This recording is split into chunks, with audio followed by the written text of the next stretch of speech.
All right.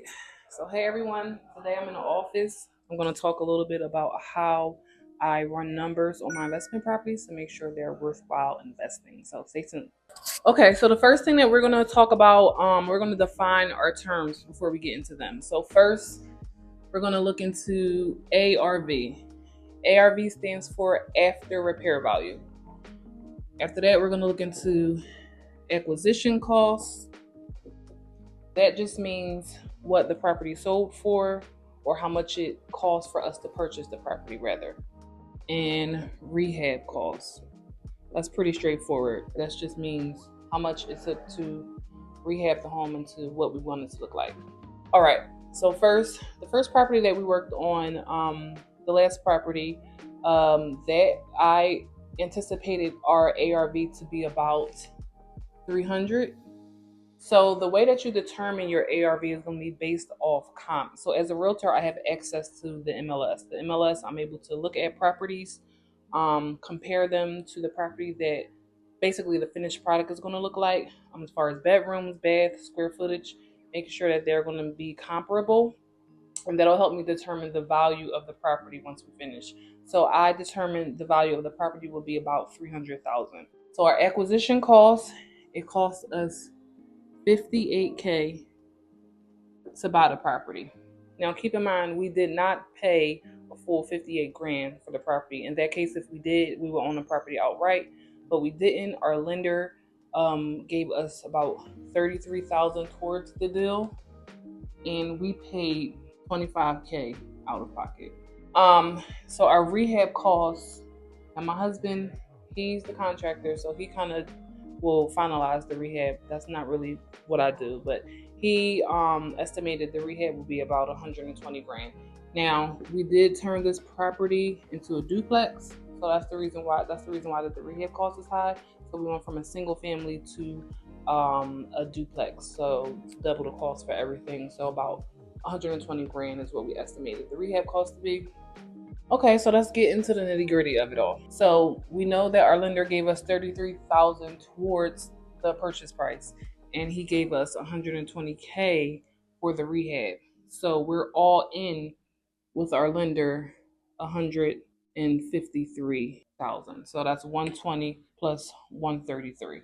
All right, so we know we owe the lender 153,000. Now, once our project is done, what we're going to do is we're going to refinance out of this hard money deal. So this money is from a hard money lender, and we want to refinance into a 30-year mortgage.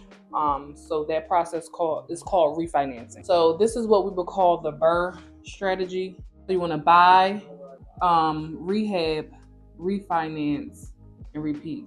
Okay, so we refied, and when you refi, you can only take out 75% of the value of the home as in pulling that cash out. So you're only able to take out 75%. So the first thing we need to do is we need to get it appraised. So we need to find out how much our property is actually worth now that it's done. Now remember, we estimated it to be about 300 grand, but we need to find out the real value. So we hire an appraiser. This is what our lender would do. We would have to pay, but the lender will hire the appraiser, and we'll have our property appraised. We got our property appraised. The appraisal value came back to be 313,000. So remember, I estimated it to be 300. So it was actually a few grand more than 300. So that proves to show that my estimation, as far as determining the comps, were pretty spot on. So we know that 75% of the value of 313,000 gives us $234,750. So this is the amount of money that we were able to pull out of the full 313,000. So we pulled out 234,000, I should say, for easy math. And what we had to do is, the first thing we had to do, we had to make sure that we paid that lender back. So out of the 234, we paid him back his 153, and the remaining is what we were able to keep. So once we subtract what we owe the lender from that 75% that we were able to pull out, that's about 81,000. It's a little more than that, but just for easy math, it was about $81,000.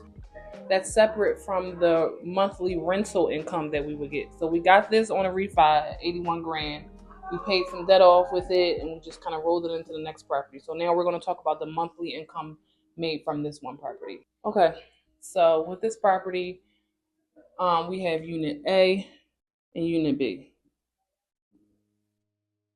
Just based off comps again, I knew that we would be able to get roughly 1350 and 1450. I also look at the rent roll for the Section 8, the Section 8 spreadsheet for this particular zip code. So I knew that for Unit A, I would be able to do at least 1350, and Unit B, 1450, right? So that is a total of $2,800 a month. So just from this one property, we would be able to make $2,800 a month. Oh, one thing I forgot to mention, when we refi out of this project, we refied into a 30-year mortgage. Our mortgage was about $1,700 a month. So mortgage, $1,700 a month. So we know that we're making about $2,800 from this one property, but we still have to pay our mortgage with that $1,700, right? So once we pay our mortgage, after we make the $2,800 from our tenants and we pay our mortgage, which is $1,700, we are left with about $1,100 a month, right? So we made $1,100 every single month. So we know we're making $1,100 a month. We times that by 12 to figure out what we're making annually on this property, and we're making about $13,200 a month annually, just on one property. Now, remind you, we have three right now. We're working on 4 and 5, but by the time 4 and 5 are done, let's just say this is what we're making annually on each property, just for easy math. Let's do the math to times that by 5. Okay, so we know we're making $1,100 a month. We times that by 12 to figure out what we're making annually on this property, and we're making about $13,200 a month annually, just on one property. Now, remind you, we have three right now. We're working on 4 and 5, but by the time 4 and 5 are done, let's just say this is what we're making annually on each property, just for easy math. Let's do the math to times that by 5. So if we times that by all 5 of our properties, we've made with our rental portfolio about 66 grand. So who wouldn't want to make $66,000 a year extra, right? So this is on top of my husband's 9-to-5 job and my real estate job as well, like me being a realtor. Who wouldn't want to make the extra $66,000 a year passively? So that's not to say that we didn't have to do nothing, because obviously, like, rehabbing properties take work, but this money comes to us every single month while we're sleeping. Now, my name is Trish. I am a realtor. I'm definitely happy to walk anybody through this. I am still a newbie at this, so I don't have all of the answers, but I'll be glad to help anybody to direct them in the path that they should go. We can sit down, have a consultation, figure out, where you are right now in your journey financially, and we can put you on a path. If you're not ready, we can put you on a path to get ready to start investing in real estate, okay? So again, my name is Trish. I'm your local Philly realtor, and I look forward to earning your business.